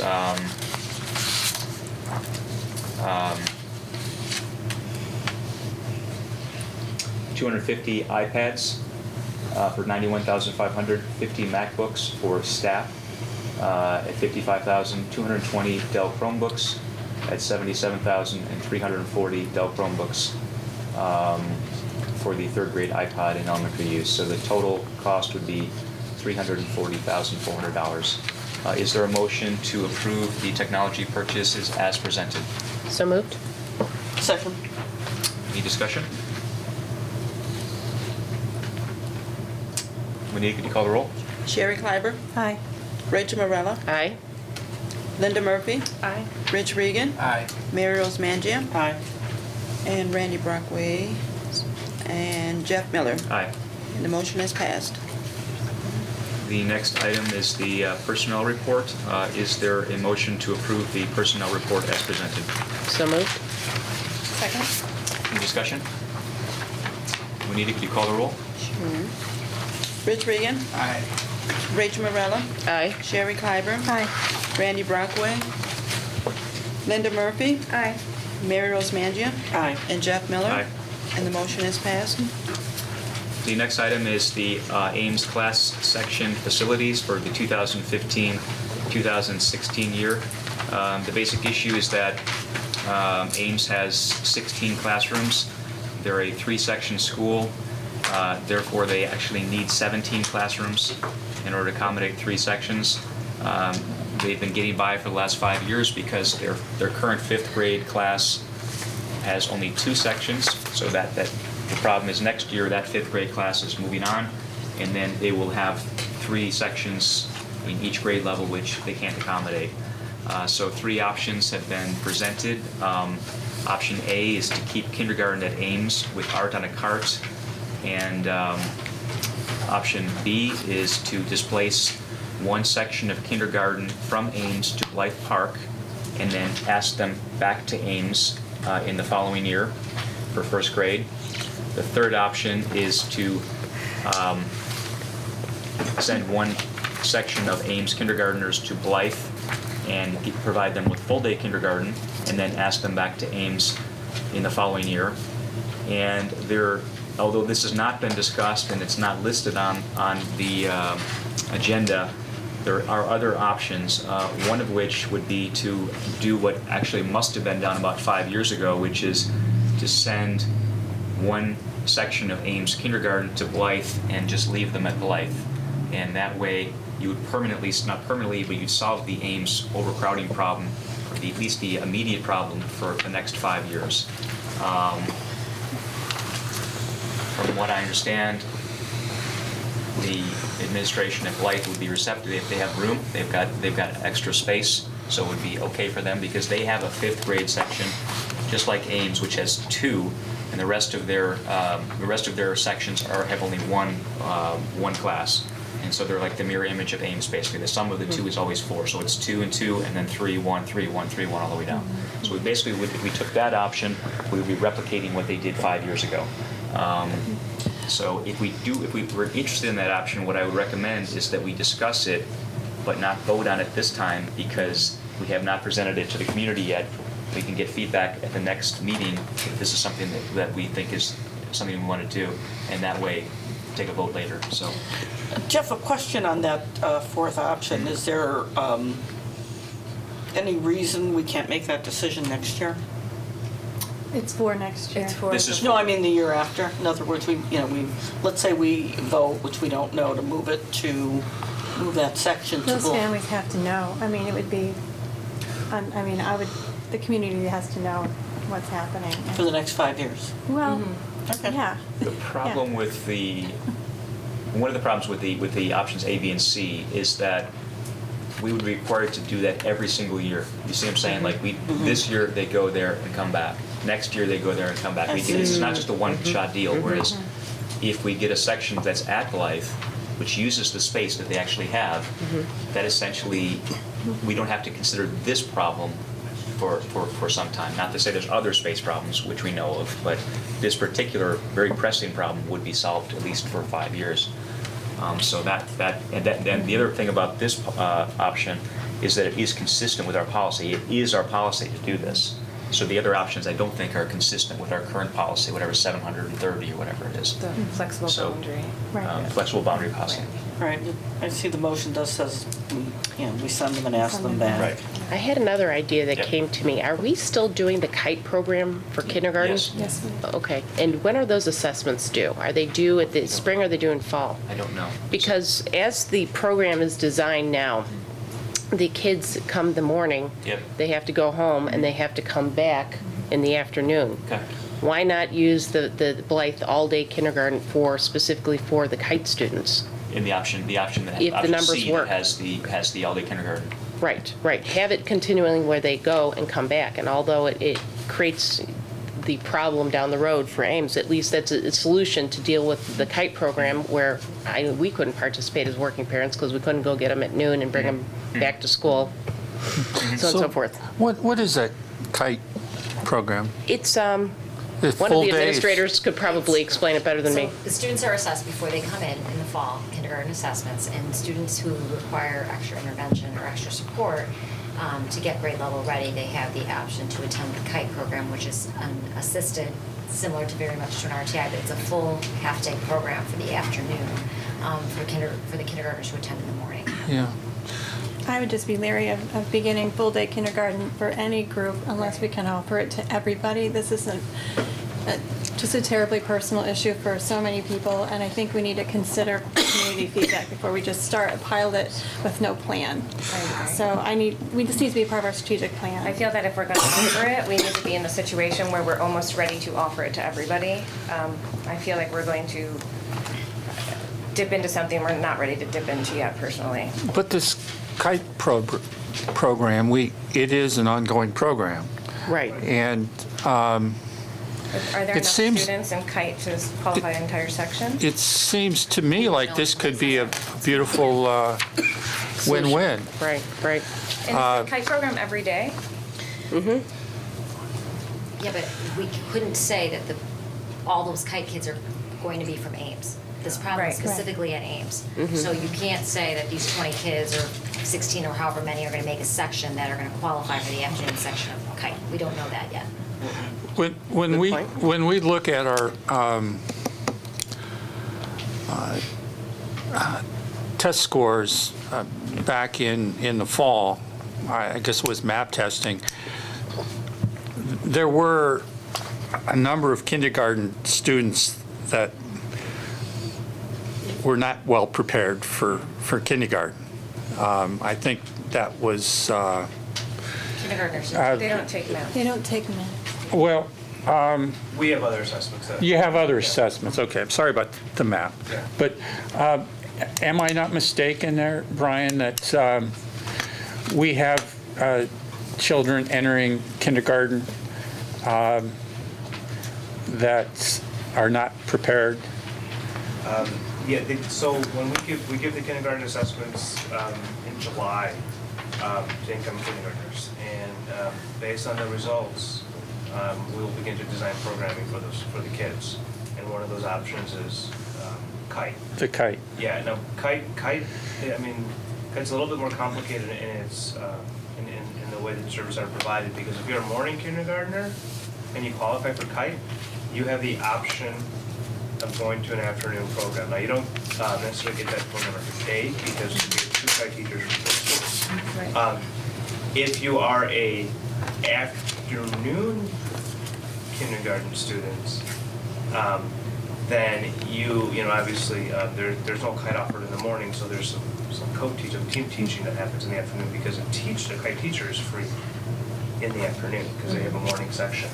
And there's several reasons for that. One is that the morning section is the more tends to be the more sought after section for families, more convenient section for families. So we want to make sure we offer more sections in the morning.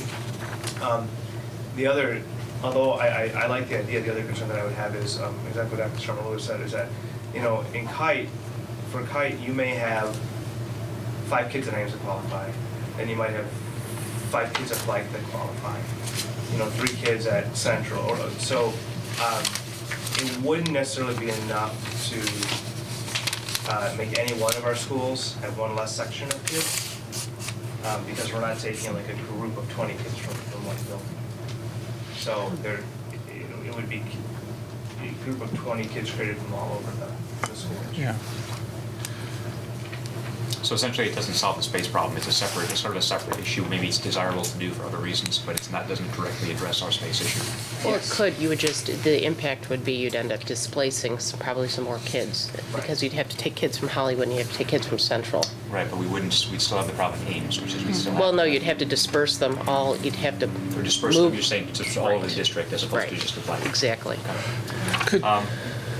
Could I ask a question of Principal Gierman? Yes, sir.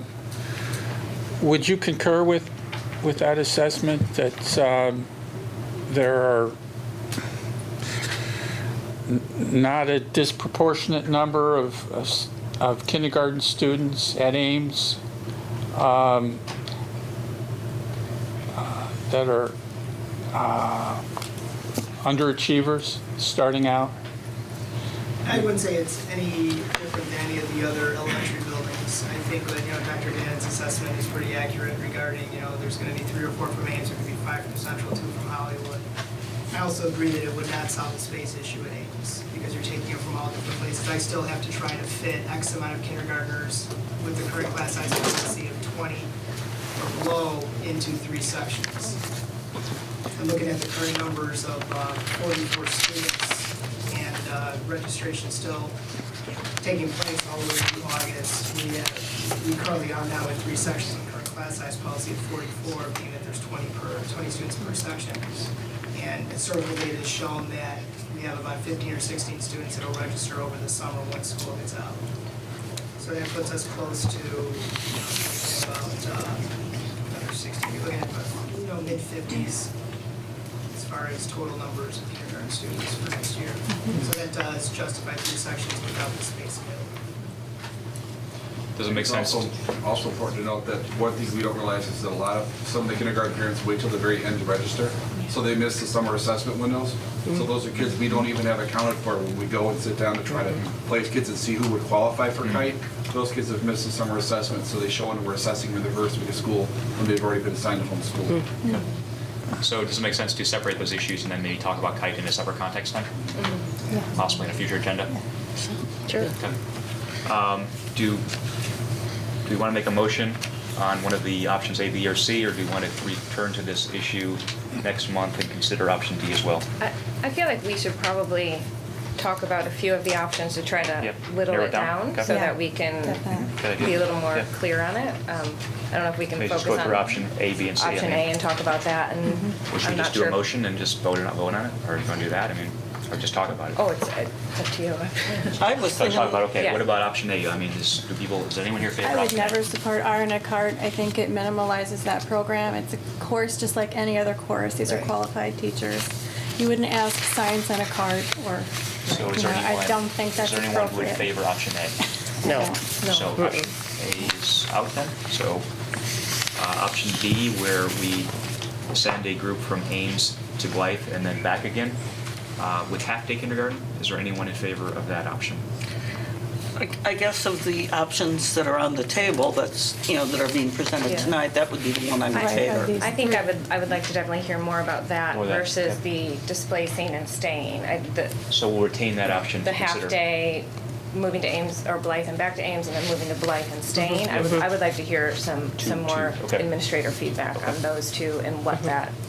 And then what about the third option, which is displacing the section from Ames, providing them with full-day kindergarten, and then sending them back to Ames the following year? Is anyone in favor of that option being discussed further? I am. You are? I am, yes. I think I agree that, it's a fairness issue to just offer it to a few. Might be problematic. We either, we need to do it globally, Right. and so it's fair to everyone, or we don't do it. And hopefully, as we move forward as a board and start planning strategically how we Right. want to move, Right. we Can be can part really of that. look at full-day kindergarten Right. and the space and an enrollment and Okay. address that in the proper, that's a decision that should take a lot of time and research. Right. And community feedback. Yeah, and community administrative feedback. Sure. feedback, I mean, yes. I think we are, as a board, pretty generally supportive of moving in that direction, so we should make a commitment to move that way in the best Right. process. So does anyone other than Randy want to retain this third option of all-day kindergarten for future discussion? So maybe we just drop it since we only have one member. So then the two items left would be the basically going from Ames to Blythe and back and doing that every year, or going from Ames to Blythe and staying at Blythe. Yeah. And I think what I would like to hear more about is the actual feasibility of making Ames a three-section school. This, for the 16-17 school year. We need to figure out, is that actually a feasible plan and the best plan? And if it is, then we could go that way, and if not, then You're we talking need to about look adding at. like a separate classroom at Ames, you're saying, like a building something, or Well, what?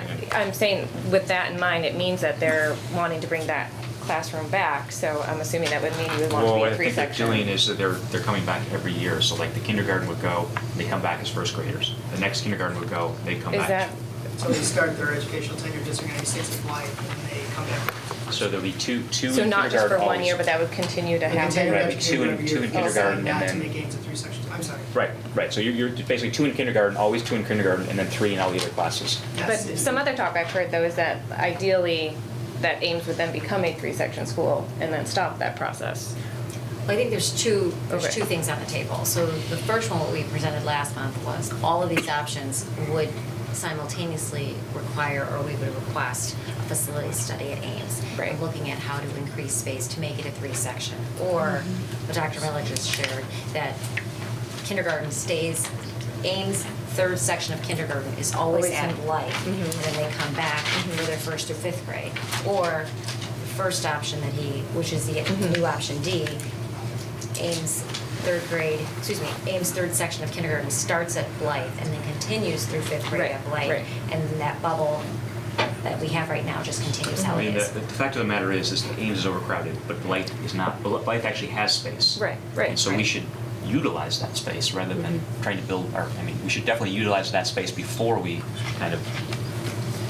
And maybe it's not an immediate facility need or Right. immediate facility addition, but a long-term plan when Leggett comes and does an assessment Right. of here's how you could if you have a potential to Right. need an extra Right, classroom. yeah, no, I was just extra thinking in an ideal world. Yes. That is what I've heard But from yeah, people. you know- In an ideal world, we would, Mr. Right. Gearman, you could probably If we speak to were, that. when we took our tours, when I had the three new board of education members in the building, we spoke of this, and to make Ames into a three-section school would mean that we'd have to take our multi-purpose room and make it into two classrooms, and then convert the gymnasium into a cafeteria where we're able to eat in there.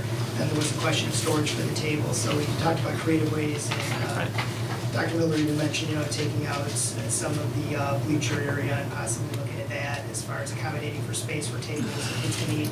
There's the question of the floor as well in the gymnasium. You're looking at an $80,000 floor that's not designed to eat on. So would we try to put a solid varnish on that floor where we can, almost like a glass finish type of finish on there? Or would we be looking at taking up that floor and putting in a rubberized floor, which would compromise, obviously, some of the athletics that go in there? But those are sort of longer-term projects. Right. We're not going to do it over the summer, basically. Right. So No, we're not going to do it now, but if we're looking at the 16-17 school year, Right. It would be something, it's a huge project. We It's a could huge possibly do it then, undertaking. right. It's a very costly undertaking if we're looking long-term to make Ames a three-section school. Well, would it make sense then to have the administration come back with us with some recommendations on these two new, or the one previous option B, and then this new option D, and tell us how, what you think of those two options? Sure. Okay. We'll talk about it next time. Take a vote. Yeah, I Want to think couple it's of that? imperative, though, that we get this resolved, because if I was a kindergarten parent, I would want to know where my child's going to be. Right. So it's really important that we communicate the process. Okay. But I think it's good that we've, dwindled it down. I mean, we had some big ideas out there, so I think it's good that we actually have the focus where we want to go, and then, hearing from the administration and the two building principals that it's affecting, I think would be beneficial. I think we do have the, it's clarified that the third section is going to Blythe. That's clear. What's not clarified is, are they Coming back. staying there Staying there through or fifth coming- grade, or are they or they coming coming- back? right. And Blythe's, and then the third section of Ames kindergarten will always be at Blythe. So I think that's what we need to Right, clarify. right. So I think we can communicate. Exactly. And now, We get Mr. volunteers. Gearman has direction of, and we can figure out a communication plan of sharing this with families. That third section will be going to Blythe, and then working with Mrs. Gorman or Ms. Gorman on how to accommodate that, where it's going to be, and we'll look at space issues, and then what's the process? Who are those families going to be? How are they going to get informed? Right. Is there a lottery system? Right. Who's getting the priority to stay? So we need to figure those logistics out, communicate those, and then I think as a board, you need to decide whether it's a one-year plan, or an annual plan, or it's a 5-year plan. And I think what I would like is, personally, is just, since it's just kind of we all just started talking about it now, I'm sure you guys would like to think about it, maybe, think about it before we make an act, the reason I hesitate to vote tonight is just simply because I feel like everybody needs to probably think it through a little. No, and we Yeah, appreciate that. yeah. We definitely appreciate that, And so thank you. I haven't seen a lot of emails on the topic come in. My guess is they'll start. Right. So we'll get at least some community feedback Yeah, if we wait a I mean, little we'd while. love to hear community feedback, I'm sure. Okay. All right, well, let's do that then. The last item on the agenda is the 2015-2016 staff appointments. Is there a motion to approve these appointments? So moved. Presented? Second. Any discussion? Would you need to call the roll? Randy Brockway, Aye. Sherry Kleiber, Aye. Rachel Morella, Aye. Linda Murphy, Aye. Rich Regan, Aye. Mary Rose Mangia, Aye. and Jeff Miller. Aye. And the motion is passed.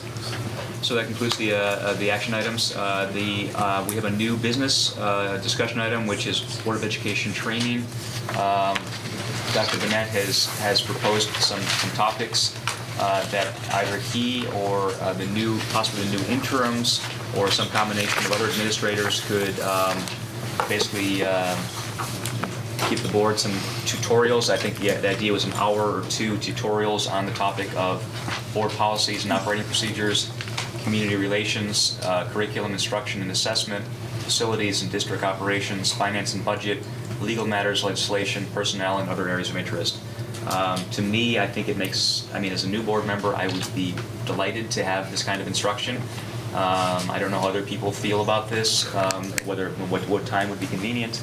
The way I would see it is that we could maybe make this optional. Obviously, not everyone has the time or whatever, but we can maybe set up some times and that would be most convenient for everyone, and maybe see if the new interims could provide some of these courses, or if not, maybe Dr. Burnett or some combination, of that. So what do people think about those options? I advocate this as well. I would suggest that we schedule this in July or Okay. sometime thereafter. Okay. So we've got a lot of business to take care of before that, but Okay. just as you suggested, putting the dates out there, and if people can attend it. Okay.